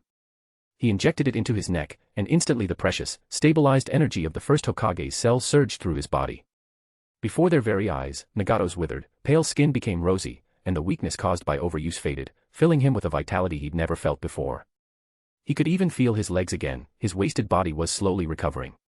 So this is the life force of the first Hokage, Senju Hashirama. Truly powerful. This terrifying power shocked Nagato. Even after years of illness, a single dose of this medicine let him stand up again. Even his constitution, worn down by exhaustion, began to recover. Though the damage wasn't completely healed, it was enough to amaze him. Nagato, he said, this medicine is extremely precious. The effects are temporary, and you'll become weak again once it wears off. You'll need monthly treatments for 6 months to fully recover. But the price? Conan spoke gravely. If she'd heard Uchiha Shirou's conditions before, she would never have agreed, but now. As Nagato felt his body regain health, a rare smile appeared on his face. He gently touched his eyes and murmured. Even if it's only temporary, it's enough for this battle. If we fail, rather than die here, I'd rather see for myself whether his peace can succeed, and the true nature of this masked man's conspiracy. Nagato had already begun to waver. If his whole life had been a conspiracy, was Akatsuki's dream a lie too? Nagato's strength came from the Rinnegan, but he was kind and indecisive by nature, a dependent personality. After Yahiko died in his arms, he lived only to carry on Yahiko's will. Everything he did was for his friends. But it was all a scheme. So now he wavered. If they failed, he didn't want to die here, nor let Conan die. Yahiko's death wasn't avenged, and the enemy's plot remained a mystery. While Pain's six paths fought Obito on the rain-soaked sea, Uchiha Shirou appeared elsewhere. Inside an enormous pit lay the skeleton of a giant beast. That day, 4 figures arrived, leading them was Uchiha Shirou. Lord Shirou, according to our tracking, the masked man's eye that used as an Aji stayed here. The bold Hyuga Hinata, usually so domineering, now appeared meek and gentle, her Byakugan shining with blue light as she gazed at the spot. The 4 were Shirou, Hikari, and 2 Hinatas. Shirou smiled in satisfaction at bold Hinata's words. Hinata, your eyes have truly grown stronger. This ability to sense space-time fluctuations is powerful. Lord Shirou. Bold Hinata squinted, wearing an infatuated expression of enjoyment. Lord Shirou's hand was so warm, she was already wet below. Even looking at the beast's skeleton, she felt horny, wanting to have sex with Lord Shirou right here. No wonder she got along so well with Kushina, both loved excitement and thrills. The gentle Hinata stood obediently, while the calm Hikari watched everything silently, eyes filled only with Shirou. A barrier, huh? Looks like we found the masked man's lair. Shirou smiled, broke through the barrier, and the 4 entered the dark cave. Inside the seemingly simple cave, once they reached the final chamber, gentle Hinata was shocked. They're all Sharingan. If gentle Hinata was shocked, bold Hinata was furious. They put Lord Shirou's clan's eyes here. Before them was a wall of liquid-filled tanks. In each bubbling tank floated a Sharingan. These were Obito's collection, a whole wall of Sharingan. Hikari, however, remained indifferent. Her past left her with no sense of belonging or affection for the clan. No matter what happened to the Uchiha, she would not be moved. Even if the ninja world burned, she would not frown. In her eyes, only Uchiha Shirou mattered. So, that bastard came back and swapped his eye. Shirou's expression gradually turned cold. Ambitious as he was, he still felt a sense of belonging to his clan. Even a dog feels loyalty to its home. Yet this bastard slaughtered his clan and stole all their Sharingan. Calling Obito a beast was no exaggeration. If, before, he wanted to unite the ninja world, now, seeing this wall of Sharingan, his hatred for Obito was beyond simple killing. Lord Shirou, this Sharingan has lost its light. Previously, forced to use as an Aji in Konoha, the now blind Sharingan was tossed aside like trash. Bold Hinata carefully picked it up, returning it to a container. This showed her seriousness. She might have a tough personality, but she truly cared about her village and Uchiha Shirou. In her heart, Uchiha were always comrades, no matter what. Even Sharingan from another world shouldn't be treated so disrespectfully. If this wall were Byakugan, wouldn't she feel the same? Hinata, put it away. We'll give it a proper burial when we return. Shirou was gratified by bold Hinata's actions. He could tell she was performing for him, but her anger wasn't fake. Though ninjas, Hinata, and the others had their personalities and thoughts. This world's Uchiha. Don't worry. I'll make that beast regret it for life. Shirou's cold voice echoed in the darkness. Obito, that beast, ambition is one thing, even destroying the ninja world is one thing, but to treat your clan like this. Even if Rin came back to life, she could never love such a beast. Nohara Rin. At this thought, Shirou smiled coldly. Perhaps making this beast see his dream shatter was the best revenge. Chapter 358, Naruto, I am Uchiha Shirou, 358. Uchiha Obito was fighting for the Rinnegan in the Land of Rain, still unaware that his lair had already been emptied. In a dim underground chamber. Forbidden technique, Chimera Jutsu. As the wall of Sharingan eyes gradually lost their luster, Shirou let out a long breath. As expected, while quantity can't compare to quality, if there's enough, it can still bring about a qualitative change. He could feel the turbulence in his own eyes after absorbing so much ocular power. It seemed as if a new force was being born, a sensation much like what Tsunade had described as the Special Eye Force movement when ocular jutsu evolved. Evolution, huh? This power seems different from the previous stage of Mangekyo evolving into Rinnegan. It's more like a new power after the Mangekyo and Rinnegan have fused. Shirou murmured, feeling the stirring power in his eyes. At this time, both Hinatas were very carefully and solemnly sealing up each Sharingan. They needed to take them back to Konoha for a proper burial. Only Hikari stayed by Shirou's side. Lord Shirou, there are many ninjutsu scrolls and ninja tools here. Judging by the marks, they seemed to be from the Warring States period 100 years ago. Thanks to bold Hinata's search, she reported back after discovering the items in the cave. After seeing the items stored in this base by Obito, Shirou shook his head and said, "So these are all scrolls and ninja tools once collected by Uchiha Madara. He'd acquired these things in another world, inside Madara's cave. At that time, it was an absolute windfall. But now, to him, they were just trivial." However, when Shirou laid eyes on the Uchiha Gunbai of this world, a smile appeared on his face. With a wave of his hand, and amidst Hinata's gasp, a mysterious force appeared. The fan was instantly sucked into his palm. The power was his newly awakened ocular ability, the Heaven's Path power of the Rinnegan. "Hikari, get familiar with this ninja tool. From now on, it's yours." The flame fan wasn't of much use to him. With a big smile, Shirou handed it to Hikari, and the figure of Mikoto flashed through his mind. The two of them, each with a flame fan, seemed quite interesting.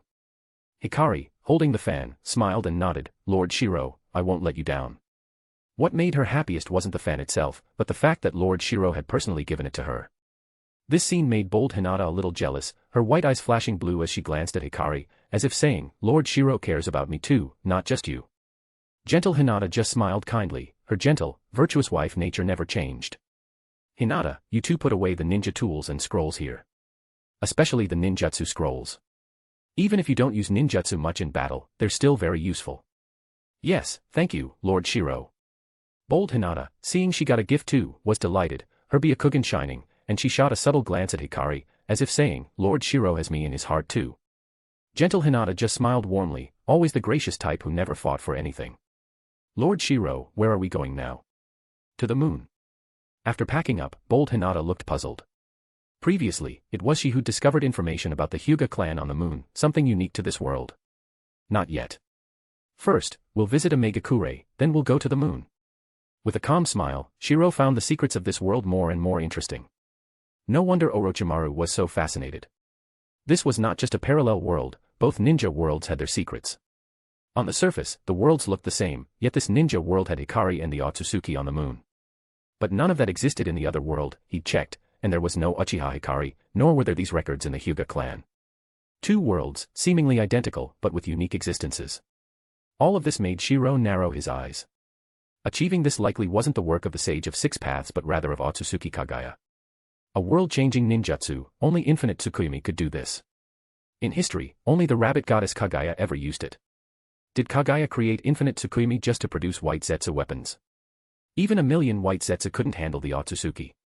Once you reach the level of Gundam battle, white Zetsu are mere ants. Even millions of them are just a minor nuisance. So for Kagaya, the real way to deal with the Otsutsuki must be connected to these two ninja worlds. Shirou started to theorize. In the anime, it was mentioned that Kagaya used infinite Tsukuyomi to create white Zetsu, not to trap everyone, but to create a portion of white Zetsu. Two identical ninja worlds, only the power of a god or infinite Tsukuyomi could accomplish that. And Kagaya could travel through different spaces, he was closing in on the truth. If that's true, then one ninja world is a decoy to protect the real one. This world will face the Otsutsuki's hunting. The other world is the final hiding place. Maybe the Sage of Six Paths was split between two worlds. Thinking this, Shirou smiled. That explained a lot, but it didn't matter. "Kagaya Otsutsuki, once I see you, all the mysteries will be solved." Land of rain, the sea. All six paths of pain had fallen. Now, Konan revealed herself and activated her ultimate move with a roar. "This is something I prepared specifically to kill you, 600 billion explosive tags. They'll explode continuously for 10 minutes. In Konoha, you already used Izanagi with your other eye. If you use the last one to survive, you'll lose your Sharingan and be powerless." The surging sea split open. As Obito fell, he stared in shock at the countless explosive tags. All of them are explosive tags. Only Konan's paper release could create and store so many. As a fellow Akatsuki, Obito had always focused on Nagato, underestimating Konan. Konan's paper release could produce this many explosive tags, but only she could use them. If separated from her for too long, they'd lose effect. To store them, Konan also had to recharge them with her paper release chakra periodically, or they'd be useless. Not even the 5 great nations had this many explosive tags. Izanagi. "Hey, you know nothing about me." As he saw the fire from the tags, Obito grinned wickedly. Luckily, he'd swapped out one eye before coming. Otherwise, a single mistake would have cost him dearly. But no one knew he had a wall of Sharingan in his base, enough for endless use. With a snap, he broke off a piece of his mask, revealing his ugly face and a scarlet three-tomo Sharingan. Overhead, Konan spread her angelic wings and, with a swing of her arm, detonated all 600 billion explosive tags at once. The thundering explosions drowned out the roar of the waves. In distant Omega-Kure, countless people stared at the sea in shock. From afar, it looked like a natural disaster. Just how spectacular was an explosion of 600 billion tags? It seemed like the sea itself was being blown apart, leaving an enormous crater in the water. Even Nagato, with his Rinnegan, was shaken by the sight. Even I couldn't withstand the power of 600 billion explosive tags. Konan had cemented her reputation as the most powerful kunoichi in the ninja world. She'd shown everyone, if numbers can't defeat your enemy, you just don't have enough. A single tag isn't much, but 10,000. A million. 10 million. A billion.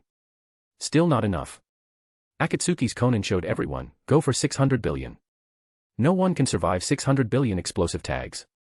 Konan, wings glowing white, gazed down at her strongest attack, eyes full of resolve. She was confident no one would survive. Even she was shocked at the destructive force, boiling the sea, blasting a gap in the waves. Panting, Konan stared in awe at the power of her attack, her chakra was almost depleted. I didn't expect detonating 600 billion explosive tags to consume so much chakra. With her chakra drained, even Konan's paper release wings were barely holding her up. Just then, a similarly exhausted Nagato in the distance shouted. Look out. Whoosh. Konan's pupils shrank as a shadow appeared behind her, the sinister masked man. You thought I was dead, didn't you? A metal rod stabbed from behind. Konan had no time to dodge. As Nagato watched in fury, Obito thrust the rod at her vital point. Rip. Instead of blood, sparks flew in the rain. The exhausted Konan crashed into a warm embrace. A hand had caught the rod, sparks flying from the friction. 600 billion explosive tags, truly terrifying. I almost missed a great show. A relaxed laugh echoed in the sky. As Konan looked up in shock, the clouds parted, sunlight shining on the figure before her. To Nagato and the Hinata's in the distance, it was a beautiful sight. Beneath the first ray of sun breaking through the clouds, on the sea, a figure held a fallen angel, her white feathers drifting gently in the light. Bold Hinata's eyes turned red with envy, gritting her teeth, talk about timing. You are. Obito stared in shock. He was about to say the person was Senju Shirou, but the Mangekyo in those eyes stunned him. Wasn't he supposed to be a Senju with would release?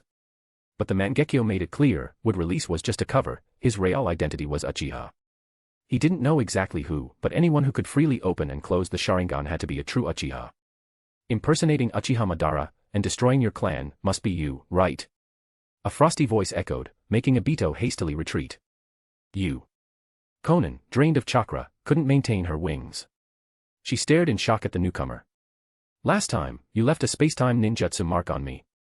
Konan wasn't just a pretty face. Her first thought wasn't the hug, but how he'd appeared instantly, a space-time jutsu mark. And to appear before her, she had to be marked. Konan, you lost the bet. Shirou smiled lightly. He'd never said he wouldn't do anything else when he showed them the other world with Genjutsu last time. The Flying Thunder God mark had been placed then, on both Konan and Nagato. Konan. Seeing her rescued, Nagato breathed a sigh of relief. He'd already lost Hihiko, he couldn't lose another comrade. Who are you? Obito, standing on the sea, asked coldly. The Mangekyo proved he was a Uchiha, but the clan was supposed to be extinct. Who am I? Landing on the sea with Konan in his arms, Shirou stared at him coldly. And who are you? Do you even deserve the Uchiha name? Did the clan that raised you abuse you or bully you? Obito, already heartless, was unfazed. I am Uchiha Madara. Since when did Madara become a rat who hides in the dark? Since when did Madara keep a girl's corpse in his base? Obito was about to taunt back, but when the corpse was mentioned, his face changed drastically. Rin. He'd always kept Rin's body in the base, using Kamui space for battle and storing her here to avoid defiling her. He never imagined someone would know this. Instantly, his face twisted in rage. Rin was in trouble. But Shirou just scoffed. Mentioning clan drama had no effect, but bringing up the girl he never even held hands with, a corpse, no less, broke him instantly. What else can you call someone like that, beast, or less than a beast? Chapter 359, Naruto, I am Uchiha Shirou, 359. Not good. Obito is being too impulsive. On the surface of the sea, masked Obito, who had always been cold-blooded, was temporarily at a disadvantage in the situation, but it wasn't enough to make Black Zetsu, hidden in the shadows, worried. However, the moment Shirou mentioned the female corpse hidden in the base, Master Bito's expression changed drastically, and the mangekyo in his pupils began spinning wildly. Rin. Give her back to me. Suddenly, Nagato and Konan both looked solemnly at the distant masked Madara, Obito, whose expression had changed dramatically. Obito's eyes, filled with madness, stared dead at Shirou. He was ready to risk everything. Give back what? At this moment, Shirou stood calmly in the sky, looking down at the disgraced Uchiha Obito below. The Uchiha clan raised you for so many years, and you, beast, slaughtered your entire family, even collecting all their Sharingan. You show not the slightest remorse. Truly, you are worse than an animal. Fire release, blast wave wild dance. In an instant, Master Bito unleashed a terrifying attack, far more intense than his earlier fight with Nagato and Konan. He was going all out. Even the corpse of Nohara Rin was enough to drive Uchiha Obito berserk. Facing Obito's rampage, Shirou, standing on the sea, just smiled, raising his hand to perform the second Hokage Senju Tobarama's water-style jutsu. Water release, water formation wall. Only 2 hand signs were needed, and since they were on the ocean, a terrifying spinning wall of water instantly arose from the surface. The collision of fire and water style instantly produced intense, scalding steam. What a fool! Black Zetsu, watching from the shadows, was furious. He had waited so many years and was finally seeing hope, but this fool Obito was ruining it. At this moment, Nagato suddenly let out a miserable scream. A pair of black hands appeared out of nowhere, catching even Shirou off guard. The purple Rinnegan had already been gouged out. Nagato's body trembled in anger, but he couldn't move.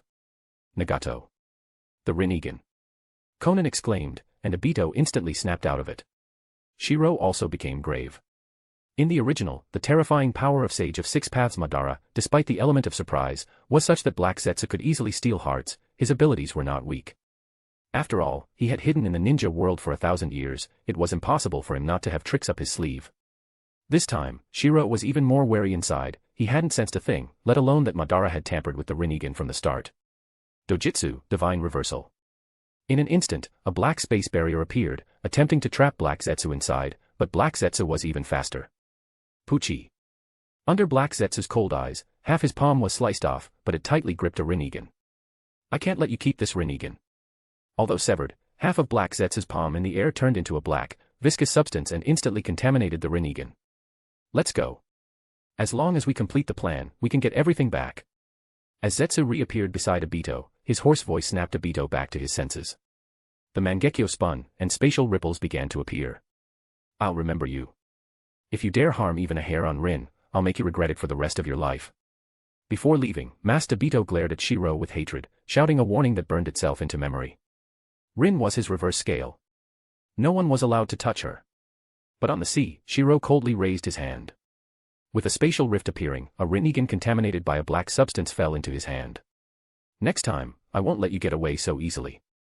In an instant, the figures of Master Obito and Zetsu disappeared from the sea. Nagato finally recovered his physical strength. Nagato. Konan hurried over. Blood and tears streamed from Nagato's eyes. It was clear he had lost the Rinnegan. Konan, I'm fine.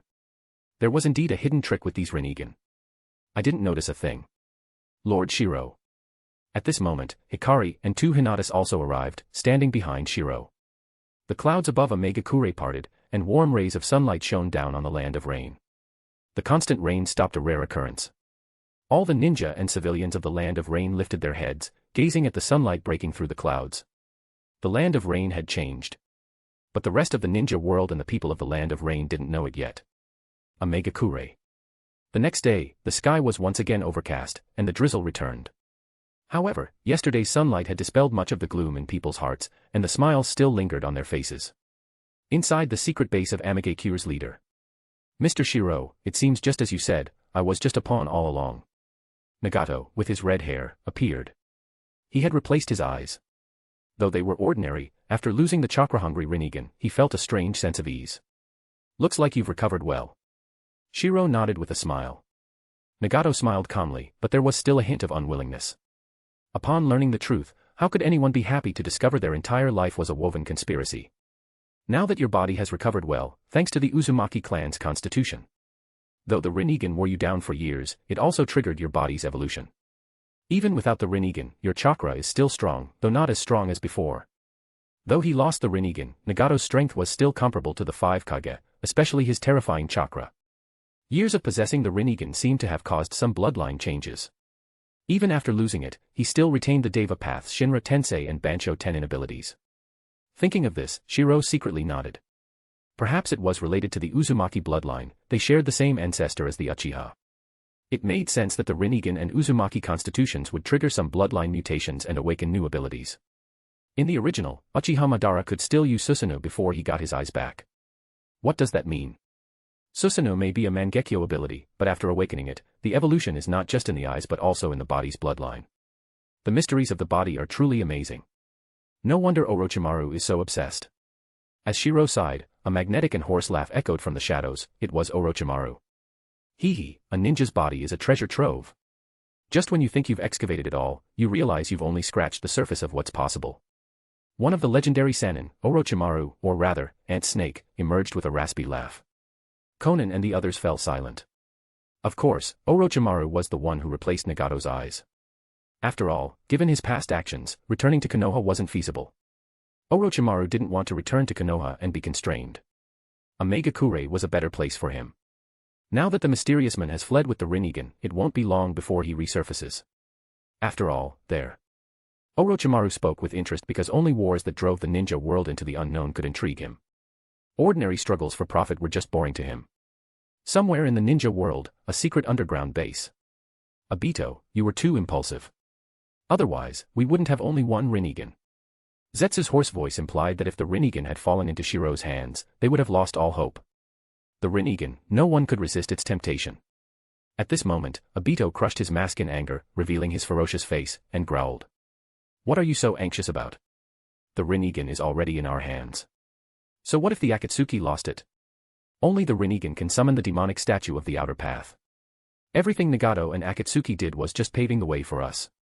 Obito's twisted smile faded as he slowly looked up, his eyes making Zetsu fall silent. One Mangekyo spun in one eye, while the other was a purple Rinnegan. But there was more anger than anything in Obito's expression. Who could understand his rage? He only went to Megakure, and when he returned, his home had been robbed. An entire wall of Sharingan, gone. Not a single abandoned Sharingan left. Everything Madara left behind was gone, the base was cleaned out. All kinds of jutsu scrolls and ninja tools, even the Uchiha gunbai. Uchiha Shirou. Just thinking of Rin's body being taken away by the enemy made Obito furious.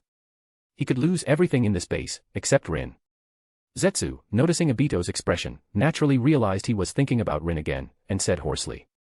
Obito, this base won't be discovered. Here lies the power to change the ninja world and reclaim everything.